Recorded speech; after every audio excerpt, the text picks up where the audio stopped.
passages, horses awake. Iceland is green. Greenland the worst. The moving icy. Night flight. Love you.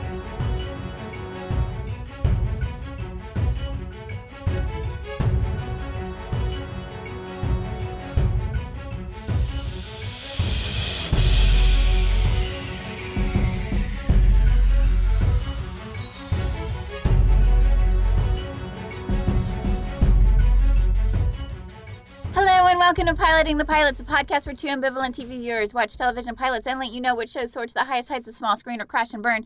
This week we've watched a big screen movie. Big screen. Or would have been big screen. It was a big screen. Was it? I think it made it. I think it made it in Or under are the wire. theaters closed? No, I think this one was actually in theaters. Oh, okay. Big like screen movie is what we did. My name is Erin. With me as always is my baby blue eyes, Cameron. How you doing today, honey? I'm doing fantastic. How are you doing? I'm okay. You're okay? Now, Yeah. I think we should establish right here at the top, because we need to get into this movie, because We've got a lot to talk about. This could be a two-parter. But it's not going to be. because we don't get to everything, we don't get to everything. If we don't get to everything, we don't get to everything. Yeah. I have a lot to say about it. We should get into it. Are we going to spoil this? No, we're not going to spoil the ending. We're not going to I spoil will the say ending. I was disappointed with the ending. Yes. Because the first ending, you're like, this is great. And Yeah. then it keeps going, and it just ruins it. Yeah. But we'll let you figure it out. It's one thing, I was thinking to myself, there's one thing spoiling a show that's 30 years old. Yes. It's quite another spoiling a movie that's only 3 months old. This movie came out, I can jump to that, Okay. December 18th, 2020. So Okay. this would have been just before the pandemic. Oh, everything. okay. Wait, no, that would have been this year. Yeah, that was this year. That would have been the year of the pandemic. Well, it's only a few months old, so I'm Yeah. not going to. Yeah. I don't think we should spoil it. Yeah. I mean, like, it's on HBO Max. Yeah. If you have HBO Max, you can get a free trial of HBO Max. You can watch it easily. That Or way. you can wait till it comes to another station for free or whatever. Or rent it or whatever. Rent it? I would not pay recommend. money for I would not this. pay cash money No. for this. No. Do you want to give us a show synopsis real quick? Yeah, of course. A family struggles for survival in the face of a cataclysmic natural disaster.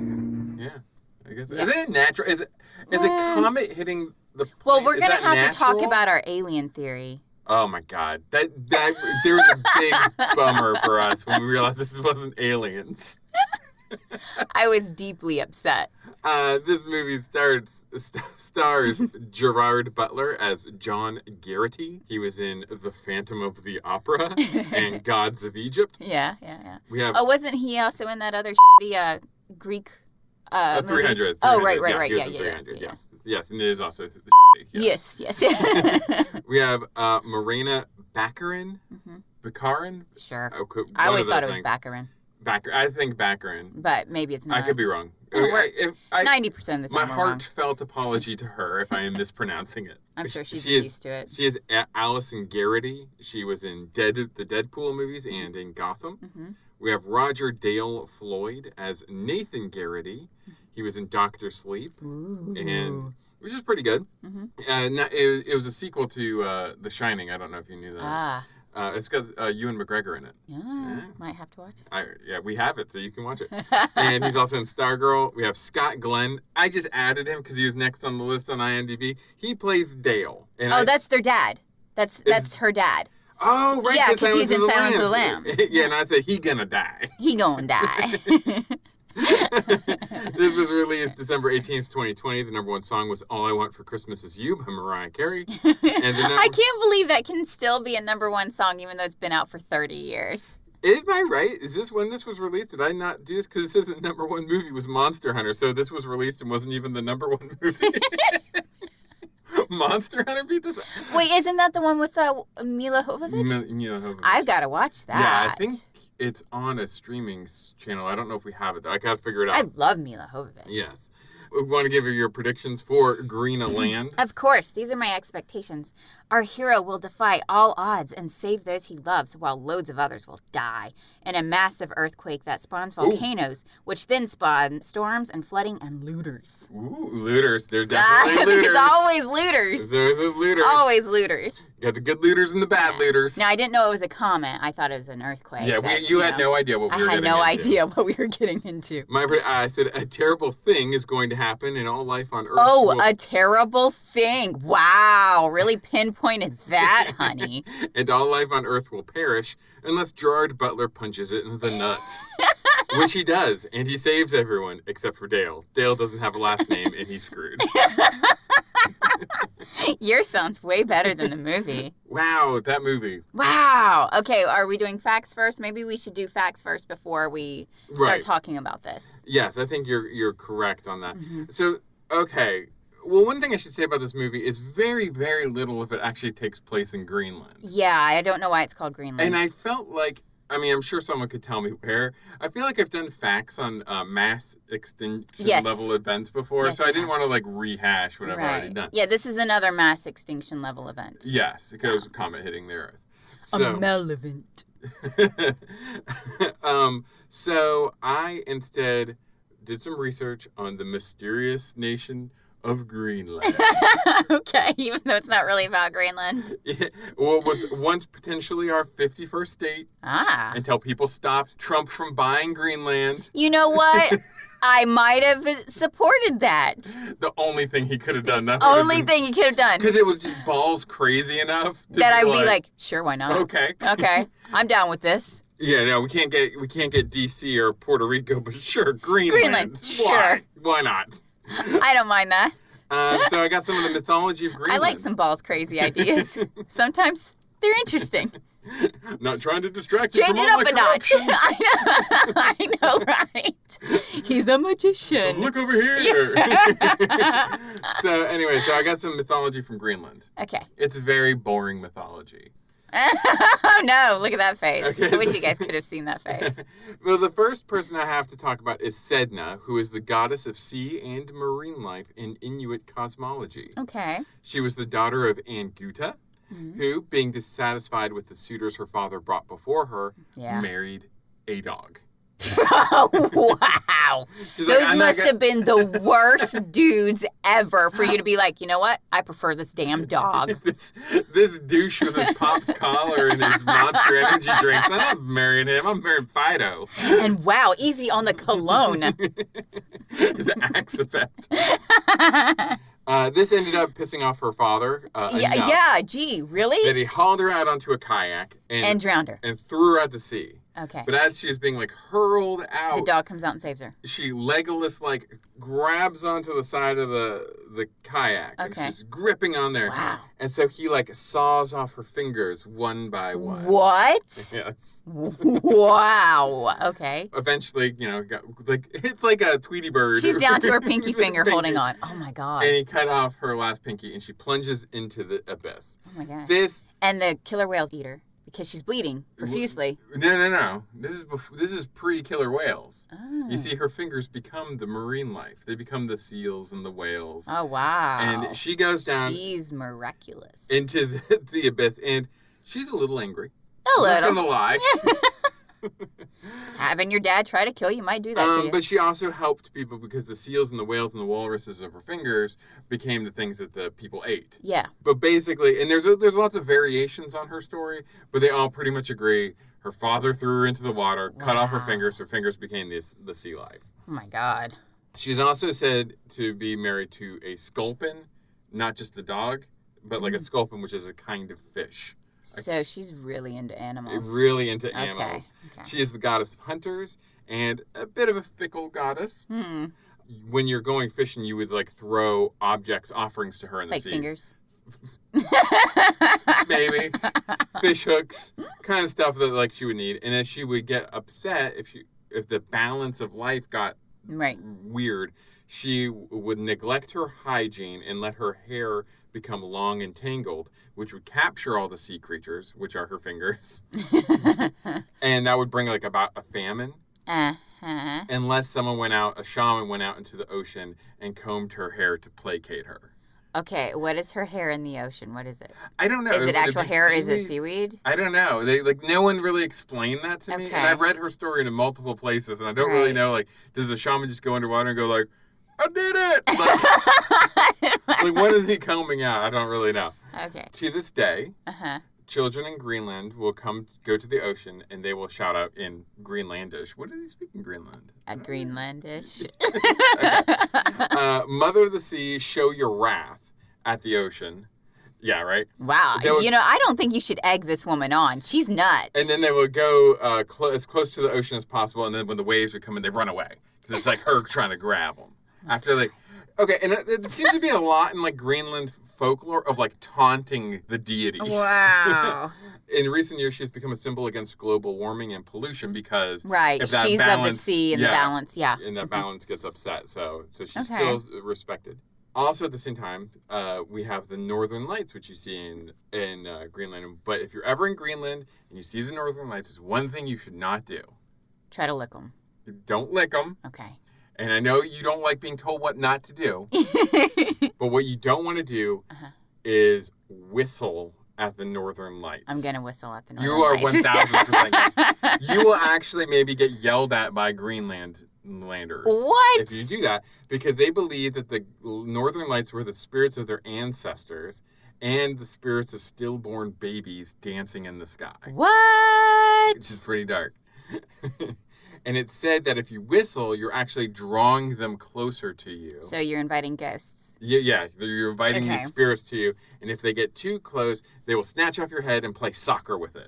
Well, I guess that rule counts for something then. I might follow that one. I do respect Greenland that they are like, don't do this. But it's like, but kind of do it. But you kind of want to. Because if you want to show how tough you are, you kind of like are mocking like these like supernatural beings. Yeah. There's a kind of toughness there. I like it. I like it. Then we have, I'm never going to say this right. I watched a video where they were talking about it, but I didn't write phonetically how you say this. Okay. So it's a Erversnik. Sure. And she was said to be a sometimes beautiful woman, sometimes ugly crone, who lived in the woods by themselves and lured travelers to their Oh my huts. God, that's my future. This is it. This is it. Okay. I found my dream job. Keep going. I found it. This is it. This research actually sometimes comes from beautiful monster.com. woman. Sometimes beautiful woman, sometimes old crone. I'm here. This is me. I live in the cabin in the woods, and I lure people to their deaths. I think you should have laughed harder at my monster.com joke. Well, I know who I am. I'm honest with the me inside. There's her whole deal was that she would try to make you laugh. And she would like play drums all like goofy like while like staring in your eyes. Nice. And if you even showed the hint of a smile, she's got you. She'd leap at you, gotcha. Oh my God, this is me. And she pull out your future. She pull out your liver and your intestines. Hell yeah. And then at the same time, remember sculpin? Yeah. Those fish? Yeah. She has a couple of sculpin that she hangs from her groin. Mm-hmm. And they would swing like a pendulum as she walks. You still interested in this? Fuck yeah. And my thing is it seems pretty easy to avoid. Just don't go into the woods and listen to drums. Listen to drums and see a woman with like fish hanging from her vagina. Don't talk to that woman. You might want to run.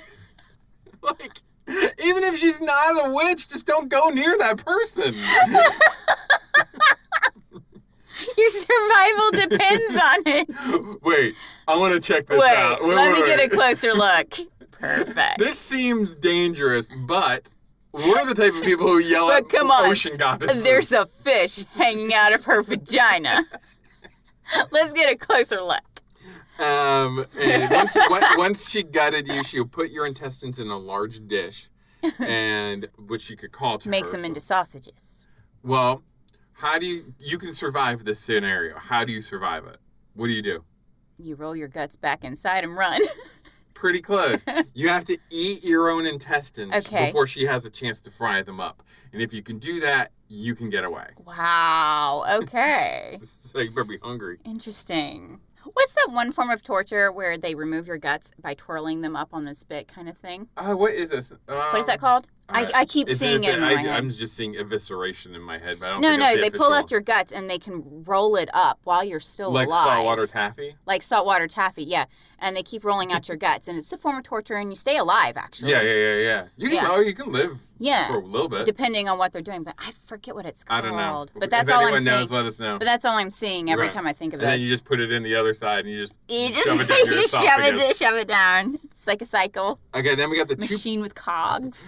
The next, I have a lot actually of this, but we got the Ikusik, which are Greenland zombies who would come about if you desecrate a grave or if you died with a lot of hatred in your heart. Well, don't desecrate any graves. The hatred I can't help you with.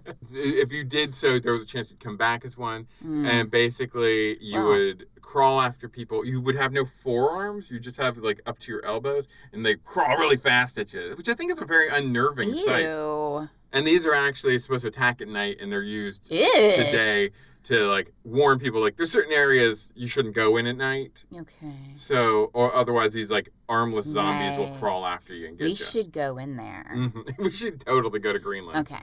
And we'll find these zombies. Here's the next thing. I'll show you a picture. What is that thing? It looks kind of happy. He's got a walrus coming out of his junk. Or something. Sure that's not like one of those fishes coming out for the crone? Could be. This is the tupelek, which are kind of, they're Greenland's version of like a voodoo doll. Okay. It was made of animal parts and sometimes people parts, whatever was left over. And there's these little creepy figurines, which spells were then cast over them, which would imbue them with life. Okay. At which point they suckled on the genitals of the person who created them. And I want to say they specifically said genitals or breasts if you're a woman. So it's not like genitals are being used for like mammary glands. They mean specifically genitals. Right. So you make one of these things and like stuff it down there. Okay. And once they had grown fat. So is that why its mouth is open wide here? I guess so. Okay, gotcha. Once it had grown fat on your genital fluids. Gross. It was then placed in a river, which, thank you. Please, wash me off. I'm pissed off about Tupelek. And a shaman would tell them who it wanted to attack. Okay. However, if your rationale for creating it was unjust... Wait, so basically you have to come all over this thing. Yes. Once you do that... You wash it in the river. You wash it in the river and then be like, okay, here's the person you have to kill. Yes. And then it would come to life. But if your reason for making it in the first place was like not a good, pure place. Okay, I'm sorry, but if you're trying to commit murder, that's not a good, pure place to start with. But if like someone had wronged you, say someone had killed like a family member of yours, you could create a Tupelek to kill them. But that's still not coming out of a pure place. No, I guess not. Murder is never a pure thing, even if justified. I guess the Tupelek have their own levels of judging these things. Clearly.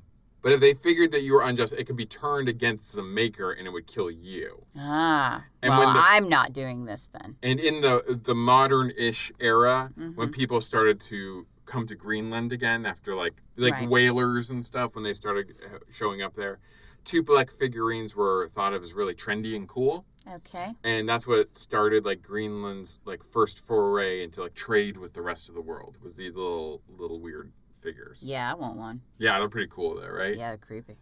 All right, got one last one. All right. I gotta see how you feel about this one. Okay. Because to me it sounds very familiar. Oh no. We got the Kvitik. Okay. And I'm pretty sure I'm saying that right. Okay. Kvitik. They're haunted ghost men that wander through the wilderness of Greenland. And people believe in this to this day. Yeah. And it's actually kind of true. It is because of this, many Greenlanders fear to travel inland. And if they must, they only do so in groups. Because, like, it's a very harsh environment in Greenland. Yeah. When you go closer inland. You want to stay towards the edges. Right. It's not just, like, the superstitious, like, hicks that believe this. Like, everybody believes Everybody believes it. But if you ever do need to, like, go inland, you're encouraged to bring stuff to appease them, to like appease whiskey, them, trade, rum, matchsticks, needles, thread, because they live out in the wild. Oh, right. It's basically based on fact. Back in the good old days of Greenland, a town survival depended on people being able to pull their weight. Right. So if you were deemed unable to do so if you committed a serious crime, Mm-hmm. Yes, absolutely. But also, if you had any kind of mental or emotional special needs, Mm-hmm. you were also probably could be thrown out. Oh, wow. Okay. And basically, these people are thrown out into the wild. So you're kind of sending like unstable people out into the wilds. Okay. And the climate's so harsh that if you were able to survive that, you were considered like supernatural. Oh, God.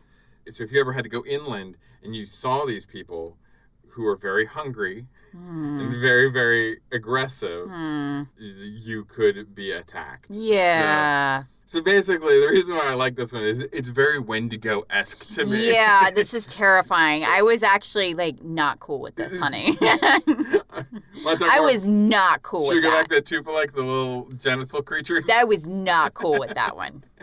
Sorry, but that's a little smattering of Greenland mythology. Nice. I'm not laughing at their mythology. I think it's very cool, actually. I think it makes them cooler than I thought they were. Yeah. Like, I thought they were kind of boring. but now I find out they're quite interesting. Man, they have, like, some good imaginations over there. Yeah, exactly. So let's talk about Greenland, the movie. The movie that has nothing to do with Greenland, really. Except for, like, the last 3 minutes. The last 3 minutes, you don't really get to see it. But it's a 2-hour movie. 2-hour movie. So, I think we wanted to call it Blockade. Yeah, because, like, every 5 minutes there was a new traffic jam. Well, I think the title card came up and your first thing is, like, you said, like, more like Suckland. But then, it should be called Blockade because, like, there are, like, no less than 5 blockades in this movie. Like, I thought Greenland really came off, like, the Jupiter's legacy of disaster movies. Yeah. Disaster movies should be fun. Yeah. Can we agree on that? Yes. Okay.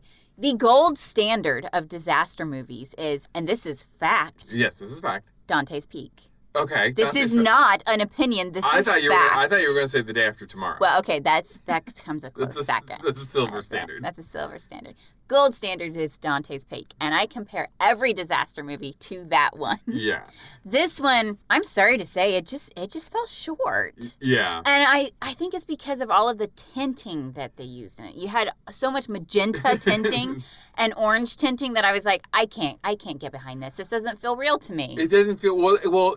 Immediately I clocked that this was filmed in Georgia. Immediately, so that sucks because you're like, hey, that's this road in Griffin. And I was like, oh, come on. It's like, I know that place.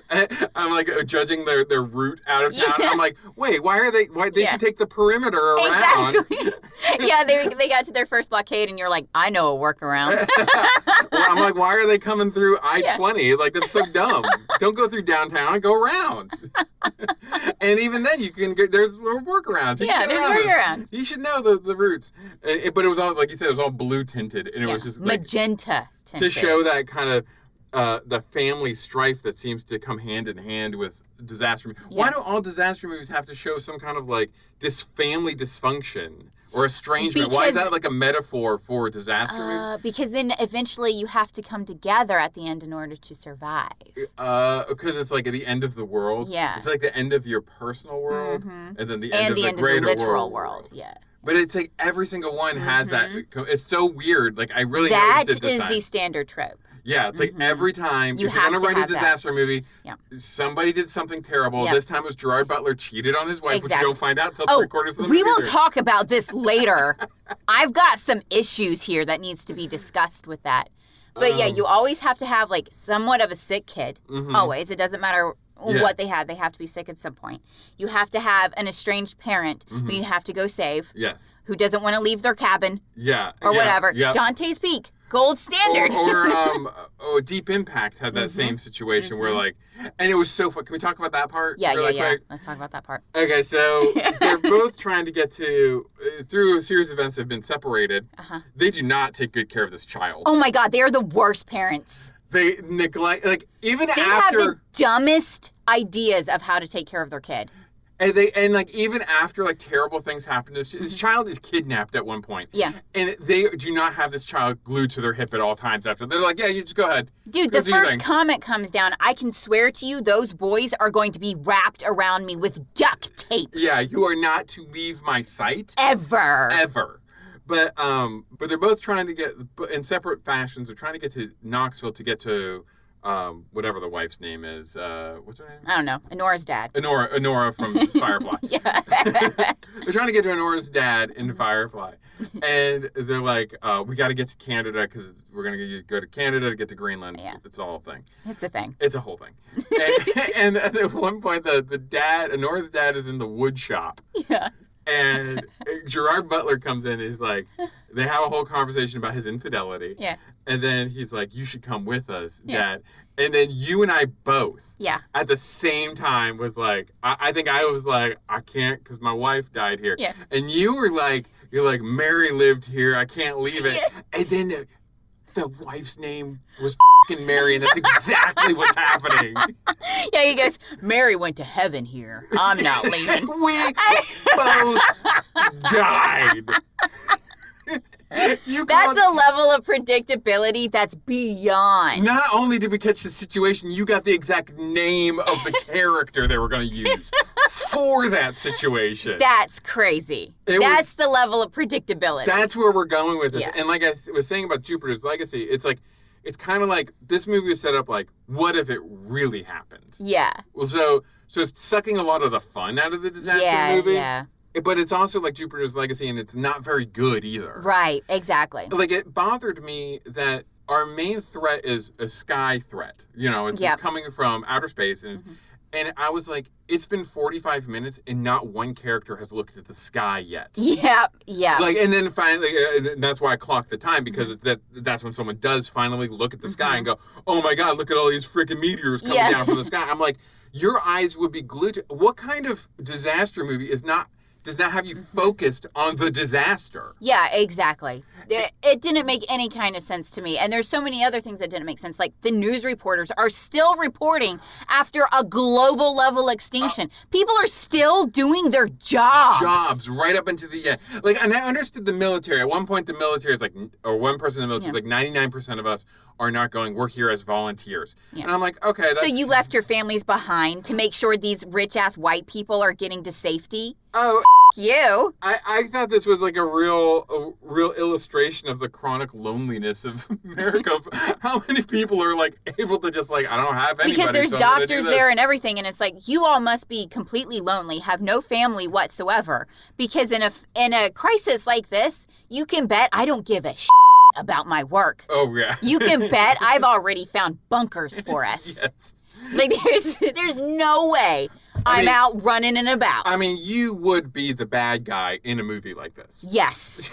Yes, I would. You would 100% be a bad guy. I would already have guns. Yeah. I would already have my arsenal. Mm-hmm. I would already be making sure that I'm getting everything for my kids. I think another real problem I had with this movie was its perspective on a single family, too. Because usually when you have like a disaster movie, you usually have a very multicultural, international kind of situation. So you're seeing what's happening in different places throughout. So maybe we're not following one family. Yeah. Direct. You have probably like your prime guy. Yeah. You're like your dude. You got Dennis Quaid in The Day After Tomorrow, and he's trying to get with his daughter because they're estranged. Yeah. No, his son. Jake Gyllenhaal. Yeah, Jake Gyllenhaal. That's Hell right. yeah. Yeah. He's trying to get to Jake Gyllenhaal. But then you also have... what's his name? Bilbo Baggins at home over in England, and he's dealing with stuff. And it makes it more action-y. Yeah. You can only have so much happen to one person. Then when the things do happen, it becomes ridiculous, because even if it's happening globally, the fact that things are just like following this family like a rain cloud is weird. There's one point they're at a blockade where they're listening to the radio, which is on and off. Like sometimes it works, sometimes one station's still playing music. They're like, apparently, we're going down. We're going down with Motown, baby. And it cuts in, and it's like... molten debris is falling from the sky in upstate New York, and she goes, "Isn't that where we are?" Boom, boom, and it happens. It was instant. It was so funny how it was just like exactly where they were. But yeah, you're right. The whole power grid stayed up. Yeah. It was really frustrating because there was no consistency. No. I mean, they even kind of call it out at one point where he's trying to text his wife. The text doesn't go through. And then hours later, the text does go through. But the phones still work. Yeah. Electricity is still working. You know, the newscasters are still broadcasting. Oh, yeah. Big time. Like, it's not even like... Everything's still going. And in fact, they know all of these secret headquarters. The news reporters are like, hey, all of these special people chosen need to go to all of these different Air Force bases. Yes. And, of course, that means the people who haven't been chosen are going to go there. Yeah. And then they're like, but there's also bunkers in Greenland that you need to get to for your safety. But they won't allow just anybody. Now was the bunker where he would have gone? Yes, had the planes gone. Because by the end, so the thing is, there's like a lottery, like a Shirley Jackson lottery type deal, where certain people based on your profession get to go in, and he happens to be a structural engineer, which puts him in like he's necessary. Chosen. He's one of the necessary ones, and he gets to bring his family. Yeah. However, their kid is diabetic, and they don't want anyone with any kind of illnesses. Illnesses. Even though in the news report later about Greenland, they're fully stocked with medicine of all kinds. Yeah. Well, then why did you turn them away? That doesn't make any sense if you already have fully stocked insulin. Yeah, like that's what I'm saying. Like there was so many stuff like that was just like it was convenient for the plot for them to not be able to get in. Yep. And then they set up this whole situation where there's only so much room. But then at the end of... can I say... Well, I guess they get to Greenland. They get to Greenland. Where they get to the bunkers and they're just like, everybody in!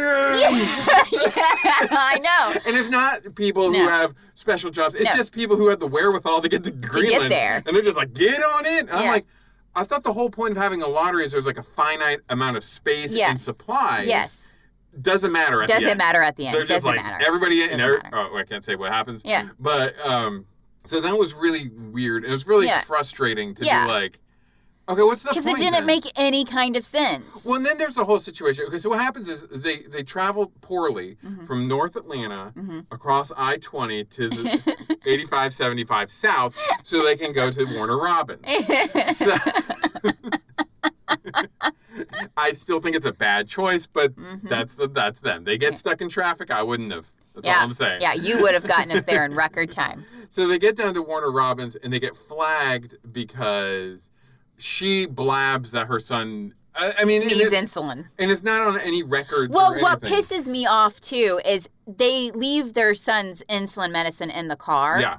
And he's like, okay, well, I'm going to go back and get it. Yes. And she's like, okay, that's fine. And then he takes off and he's like, you know what? We could just use the shots. Yes! So you had it anyway, but yet you separate during a mass extinction level event. Yes. To get something you don't even need. Like, you're going to have plenty of time to get to this thing. Yeah. And then she goes up to a cop or MP or whatever, someone, a military person, and is like, well, my son has insulin or has diabetes. He's like, whoa. Whoa, you're not allowed on. So they have these like wristbands that they have to wear to be allowed into wherever they get to go. And they are now flagged to say that they cannot go because he has medical issue. And now they're separated. And then for most of the movie, people are trying to get their wristbands that don't work. And they...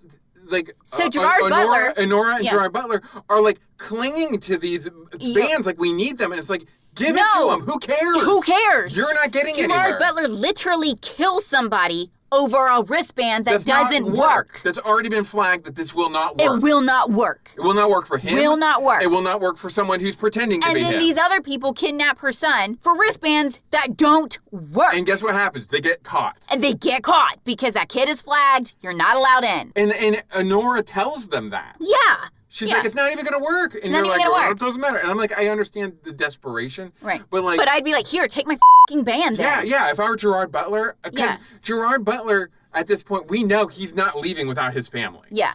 And he knows that his family can't go. Yeah. So that band is worthless to him. Worthless. So you might as well just be like, here, good luck with that. Yeah, because they're clearly not listening to you that it's worthless. And you, rather than create a whole incident, everything that happens is their fault. Their fault. Every great tragedy that happens in this movie is Gerard Butler's direct responsibility for his actions. For sure. First, they get separated. He does not know that they have been flagged at this point, and his wife and his kid have been. And he's like, he's trying to figure out like what plane are they on? Whatever. And then he figures it out at the last second. And some guy is like, "Hey, why are you allowed to have that insulin? My sister wasn't allowed to bring her kid because she was diabetic. And he's like, oh, they're not on a plane. So he's like, stop the plane. Gotta get off the plane. He stopped the plane, which delays them long enough that the entire plane ends up exploding because there's a riot. Had they been able to just go, those planes would be okay. Those people would be okay. Now multiple people are dead. Exactly. Then, because he hoards that wristband, he creates another incident where there's a huge car accident. There's like a barroom brawl on the back of a... Tons of people die. And he could have given it to him at any point. I would be like, sure, here, you dumb shit. Another plane incident. He delays them. So he can get on this plane, which he did have the one funny scene where he was lying about his weight. That was hilarious. Because like he says 180 and we're like, oh, you are not 180, Gerard Butler. No, you're not. No offense, but you are not 180. For sure, no. And then it starts rising. 180, 190, 210, 220. Because like they can't get on this like little like prop plane because they have to conserve weight. There's like, and the pilot's like, we're already at capacity. We can't take your kid. Yeah, he even gets him like, take the kid. And he's like, no, you're going to take my wife. And he's like, okay, I'll take your wife. And then, but that's it. And then she's like, no, you got to take him too. And so they just get on. But it causes a delay. Because of that delay, when they get to Greenland, they are still in the air when the first shockwave hits. Had they not delayed them, the pilots would be alive. The pilots would still be alive. That's what I said. Our hero will get everyone else killed in order to save the ones he loved.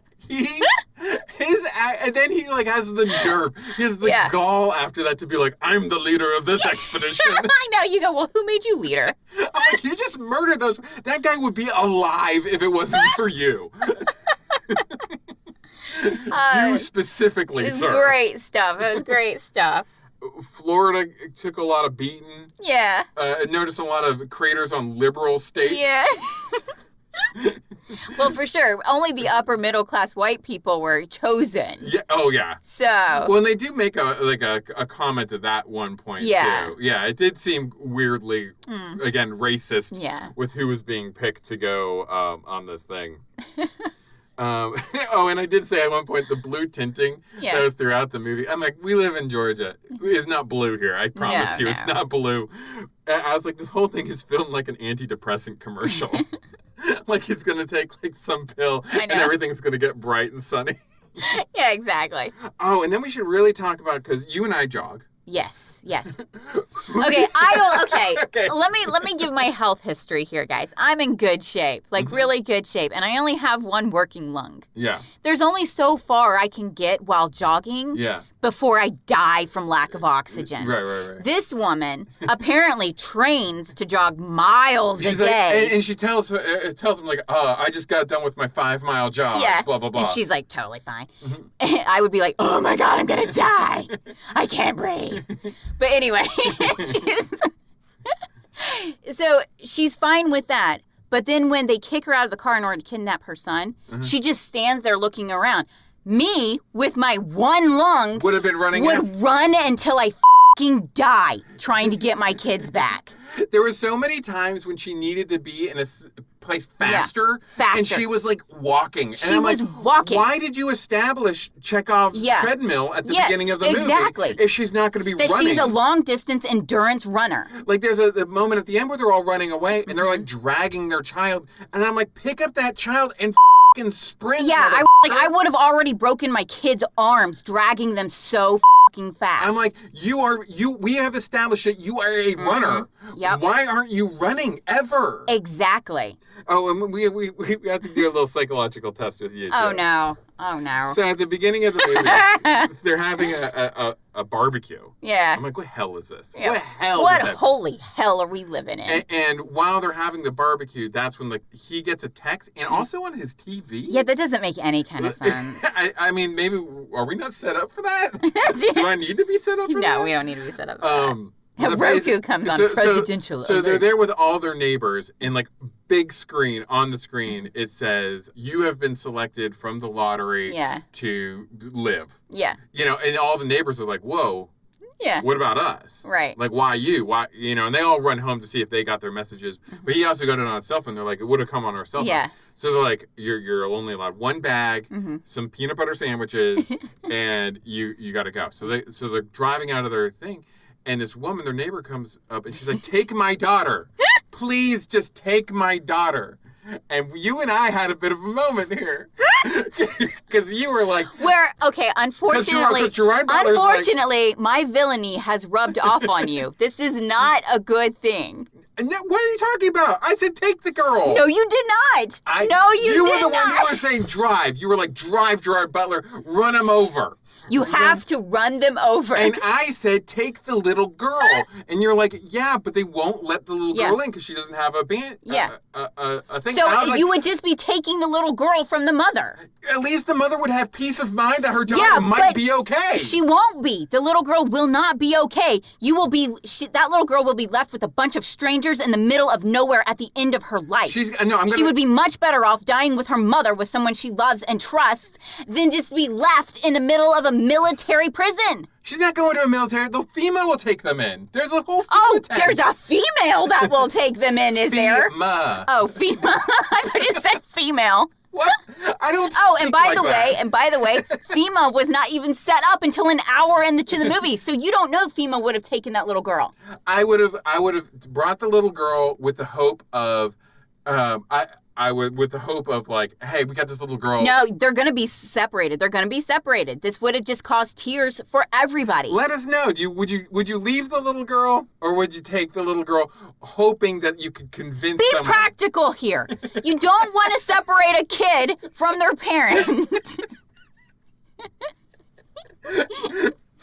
Run over that damn little girl. All right. I wouldn't have run over the kid, obviously. Okay. I would have driven around. But, like, you don't want to separate a kid from their parent when you know you can't save that little kid. Moment of reflection here. Of all the neighbors that were converging on their car like zombies. Yeah, it was terrifying. She was the only one with a child. I would have taken both of them then. And I'll be like, I'll take you both. You guys can make your case to the military while you're there. That way you're not separating her from her... Okay, I can deal with that. That's a good compromise. Like, I can't promise that you're going to make it. Yeah. But I'll bring you. Yeah, that's a good compromise. I can deal with that. Okay, well, we did it. Yeah, we did it. We solved all of the world's ills. Ta-da! But yeah, and it's not villainy, it's just practicality. But then, like, after that whole moment, the whole lottery scenario just goes out the window. Everybody's like, if we just get there, we're going to be fine. If we just get to the Air Force Base, they'll take us. And they're right. Yeah, they're right. They do. They just take everybody. Yeah, so it's pointless. And what I want to know is, how did they have all of these bunkers set up when this comet just appeared on the screens 2 weeks ago? Is that what they say? And that's why we were like, oh, it's an alien weapon. Yeah, because we did at one point think that maybe the second half of the movie was going to be them outrunning aliens. Like, this was just like the first wave. Yeah. Because they said that the comet came from a different solar system. Yeah, and it just appeared suddenly. Yeah. Like, they couldn't have tracked it or whatever. Sadly, it would have been such a better movie. Such a better movie. I want to watch an alien movie take over. Oh, do you want to talk about the cheater? We can talk about... Let's talk about the cheater. Before you even know he cheated on his wife. Yes. She's letting him back in on a trial run or whatever. Yes. And her door to the bedroom is closed. And he goes, guest room it is then. And I was like, are you fucking kidding me? Do you honestly think she's going to fuck you right now? Right. On the trial run? Well, and that's before you find out he's cheated on her. And that's before you find out he cheated on her. And then when they're planning their little barbecue, his Wilson from Home Improvement is like, hey, is it up or down? Like, is it hard or not? And he's like, it's kind of in the middle. It's like a soft heart. So his neighbor knows, like, all of their dirty laundry. It's gross. Like, he's gross. And then we find out later that he cheated. And then you and I were like, oh. Okay, this isn't just some lover spat here. This is a big fucking deal. Yeah. And in the car, when they're talking about it, she then goes, well, I guess it's partly my fault, too. Yeah. Excuse me? Did your penis go into that other woman? Yeah. Because, no, it's not your fault. It was, like, so weird. I was so pissed. It was so weird. Like, it's one thing for her to forgive him. Yeah. It's one thing is like, you know what? We got a comet coming. We have a child. Okay, well, you made a mistake. I forgive you. Whatever. I don't know how that works out. But, like, it was crazy that she took responsibility for his infidelity. Cheating. Yes. Excuse me? You must be glad you're still alive at this point. It was like the movie was like, we have to show they were both at fault, but we... Ding. Your phone's like, wait, I got an idea. Just chiming in. But, like, it felt like the movie was trying to, like, justify it. Like, it couldn't be that she just forgave. But, like, we never saw what she did to make the situation... No. That would even... In fact, in all the flashbacks, she's, like... half super naked. loving, half naked all the time, and super loving. Yeah, the kid at one point is like, he's 7. He's like, my friend Teddy says that when you die, your life flashes before your eyes. I'm like, your friend Teddy is macabre as shit. I was like, wow, that's morbid. And so then, like, there are a lot of flashback moments, and they're always of them running through the sprinklers. She's in like this peasant dress, which is like, her tits are hanging out, basically. Those are his flashbacks. Low-cut peasant dress. It was great. She's wet. Oh, I was laughing so hard. Those were the sweet memories of their life. The sweet memories of her tits. And then they had Gerard Butler shaved, and we were like, oh, you need the beard. Oh, no, put that beard back on. Put that beard back on, please. Yeah. Oh, my God. That was so great. But yeah, I think we're done talking about it. We hit the big points, didn't we? Yeah, I think so. I think my only one thing, like, I really didn't like the writing of this. Oh, dude. I did think there was a lot of unnecessarily weird racist bits in it. Mm-hmm. Not overtly, but, like, subtle bits of racism. Yeah. That I didn't like. That were very uncomfortable. Very uncomfortable. Mm-hmm. And also, there was a scene at the end of the movie when he's trying to convince the pilot to let them on the plane. Yeah. And they do make, like, finally the pilot's like, yeah, come on. I'm like, yeah, but maybe you should ask the other people in the plane. Like, and I think that would have shown... Your phone's really angry at you. I think that you would have shown the greater good. It could have potentially shown the greater goodness of the world. Where if they did have a moment where they sat down with the other people on the plane, they're like, okay, these people are desperate. They want to go. Right. But we might not have enough fuel to take. It might be too heavy. Mm-hmm. Do we risk everybody's life to take this family? Right. Do we just take the child? Or do we say no altogether? And you could have had these people be like, it's okay. We're going to try to save as many people as possible, even if at the cost of our own lives. Well, I believe in ruthless calculus. Save my kid first and only. Yeah. I would have voted to save the child and Honora and Gerard Butler can go fend for themselves. Yeah, exactly. Well, that's what I'm saying. Yeah, you're a brave man. Yeah, I'll take the kid for sure. Kid doesn't weigh that much. No. No. I'll take the fucking kid. Yeah. Yeah. We'll stop there because if I go... Okay, one more thing about Gerard Butler's character arc. Here we go. Okay, so at first, he leaves the little girl and her mom. Yes. The thing we argued about. Yeah. And I was like, yeah, that's what you do. Yeah, go. It's practical. Hit the kid. Yep. You don't run over the kid. You leave her with her mom. It's a good thing. You got to just threaten them with the car. Hey, if you don't get out of my fucking way, I will run you down. Okay, go ahead. I'm sorry. But anyway, so that's what he does. That's his character. That's where he's at. Yes. Meanwhile, an hour and a half later, there's a guy about to burn alive in a car that's on fire. And he's like, no, I'm going to stop, run out into this meteor shower where these fire debris are coming down on me in order to pull this guy out of a car that will explode. And he ends up burning his entire, right side in order to save this guy. And I'm like, no. That's not a character arc, and that is not something he would have ever have done. My joke on that was, I was like, oh, that must be the person you cheated on Honora with. But yeah, it doesn't make any sense. And in the way the movie, I feel like the literary language of the film is that's the moment when he's proven to Honora that he's a good person now. But that's never been what his problem was. No, his problem was he cheated on her. It wasn't like he had a lack of humanity and he's learned how to care for his fellow man. After murdering someone. If anything. Especially you don't learn that after murdering someone. His problem, if anything, was that he loved his fellow man too much and had sex with it. That didn't make sense because after he pulls the person out of the car, there is a shot of her being like, oh, my hero. He is a good man. Yeah. I should definitely forgive him for what I drove him to do. Do you want to hear what other people had to say about this movie? Sure. This movie was, it pissed me off. It pissed you off royal. Yeah. Again, disaster movies, it's a weird thing to say, but disaster movies should be fun. They should be. I mean, there was that one that you keep saying was called The Wave, I think. You keep saying The Wave, it was made in Norway. It was either made in Norway or Sweden, so it has subtitles. That wasn't fun, necessarily. That one was not fun, but it did everything right, and it was good, and it got heavy. Yeah. And I was like, this is a really legit I would highly recommend that movie for anyone. I was like, this one got really good. Dante's Peak is fun, even though people are dying. Yeah. There's a fine balance there of what makes a really fun, great disaster movie. You want to show the disaster porn elements of it. Yes. You got to see those famous landmarks being blown the wrong way. I was so pissed that I rewound the movie because I was like, wait a second, look at this picture of the Eiffel Tower. Based on where the meteor hit, the Eiffel Tower should be leaning the other way. But yeah, you gotta see those shots of like you gotta see famous locales. Mm-hmm. But France got 2 shots though. They one of the Notre Dame and the Eiffel Tower. I guess they're saying because like France, I guess got hit. It did get hit down. Yeah, because they kept saying it would hit Europe. But it's crazy. But you want to be safe in Greenland? But yeah, Greenland's not that. You're actually getting closer. You're getting closer. That's why I was like, just stay in Canada. It seems the furthest away from all this. Yeah, they say it's going to hit Western Europe, so let's go. Let's travel east towards Western Europe. But also, what's crazy about that too is that impact. Now we're really getting into the nitty gritty here.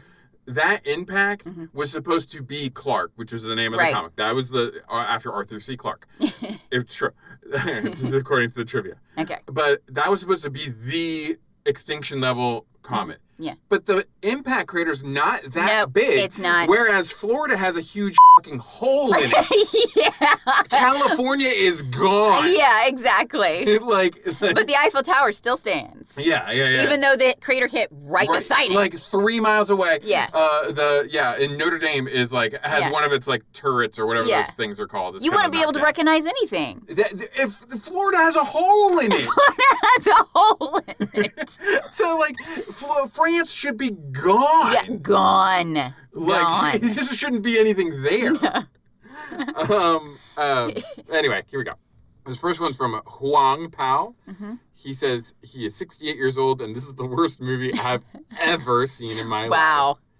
He says, I give this a minus 400 out of 10. It is like watching a slow-moving train wreck. You watch just hoping it may improve, but no, it sinks to the next lower level and keeps going until rock bottom. Well, it's not that bad. That's a bit extreme. That feels a bit harsh. I've watched way worse movies. I think my problem, I think I said this too, this movie would be better if it were worse. Yeah. It's not bad enough to be like fun in like the core kind of way or A Day After Tomorrow. Dante's Peak. But it's not good enough to be a good movie either. It kind of is in a weird neither nor area.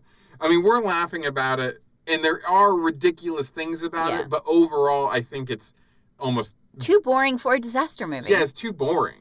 Yeah. I like that like early 2000s, late 90s feel where it was just dumb. Yeah, it's just dumb. Yeah, was DJ Quails or whatever his name is. You got to have him with his Pop-Tarts and Zenith tapes and like all that dumb crap going on.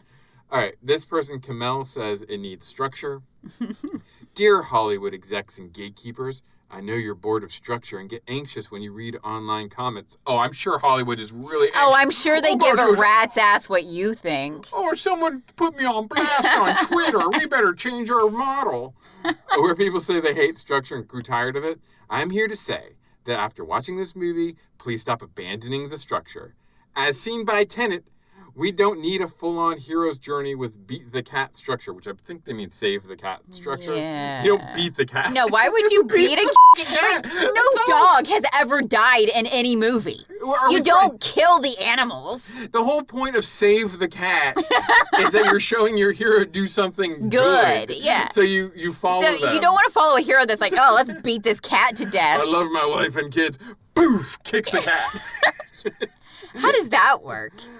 This movie starts as if it were going to be a character-driven movie, but quickly evolves, or devolves, I suppose, into a plot-driven one. Oh, God. This becomes a plot-driven. I don't want a plot-driven disaster movie. And suddenly the protagonist gets muddled. Fixes that, but by repeating the previous beats and adding story elements that were not properly set up. Now, I do kind of agree. the person, what they're saying here is kind of confusing, but from what I'm deducing from what they're saying, I do think that's what we're saying, where this movie should have been called Blockade. It was like one blockade. Yeah. It was like they kept falling into the same situation. Yeah. Twice they blow up a plane. Yeah. You know, like, it's like the same kind of thing kind of keeps happening over and over again. And then like story elements that aren't set up properly, like how the lottery just kind of gets abandoned at some point. Yeah, like, it does. It just doesn't even matter. Nope. Like, oh yeah, we got plenty of supplies. If you made it, you're in. If you made it, you're in. Do I sound like a know-it-all? I'm not. I got bored watching this movie, and when I started to think why, these were all the logical reasons I came up with. Yeah. I wish I could say it's still a well-made disaster popcorn flick. So do I. But for anyone who watched The Day After Tomorrow, it'd be almost an insult to call this movie that. Not recommended. I don't sound like that when I'm talking about disaster movies, do I? I don't think so. I better not. Then we got some good ones. We got Realistic Masterpiece from Dominilanek. Who says, realistic, you say? I don't understand why some comments here refer to the repetitive standard disaster movie layout. This is a movie about an impact from space, so of course the elements used are going to be similar than those in previous space rock movies.